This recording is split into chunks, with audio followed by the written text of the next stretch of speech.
नमस्कार, आज आपण पाहणार आहोत गव्हाच्या पिठाची भरपूर लेयर्स असलेली बिस्किटासारखी लागणारी शंकरपाळी। त्यासाठी सुरुवातीला साखर मिक्सरला बारीक करून त्याच्यामध्ये पाणी आणि तूप घालून घेतलेलं आहे। हे सर्व मिश्रण गॅसवरती ठेवून आपल्याला त्याची छान अशी उकळी येऊ द्यायची आहे। उकळी आल्यानंतर हे मिश्रण परातीमध्ये ओतून कोमट होऊ द्यायचं आहे। मिश्रण कोमट झाल्यानंतर त्याच्यामध्ये मीठ आणि मावेल एवढं गव्हाचं पीठ घालून पीठ जे आहे ते आपल्याला घट्टसर मळून घ्यायचं आहे। तयार पिठाच्या आपण लगेच शंकरपाळ्या करायला घेणार आहोत। हे पीठ जे आहे ते खूप जास्त वेळ ठेवायचं नाही, तर हे पीठ कडक होतं आणि शंकरपाळ्या लाटता येत नाहीत। तर इकडे मी 3 छोट्या छोट्या लाट्या लाटून घेणार आहे। त्यानंतर तयार लाट्या ज्या आहेत त्या एकमेकांवरती ठेवून पुन्हा एकदा याची एक मोठी लाटी आपल्याला लाटून घ्यायची आहे।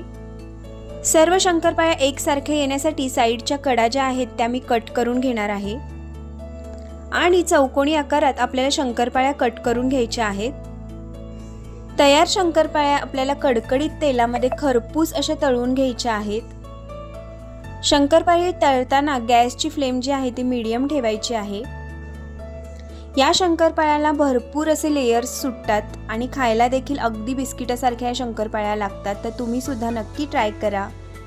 आजचा व्हिडिओ आवडला असेल तर व्हिडिओला लाईक शेअर करा। भेटूया नेक्स्ट व्हिडिओमध्ये, तोपर्यंत बाय बाय।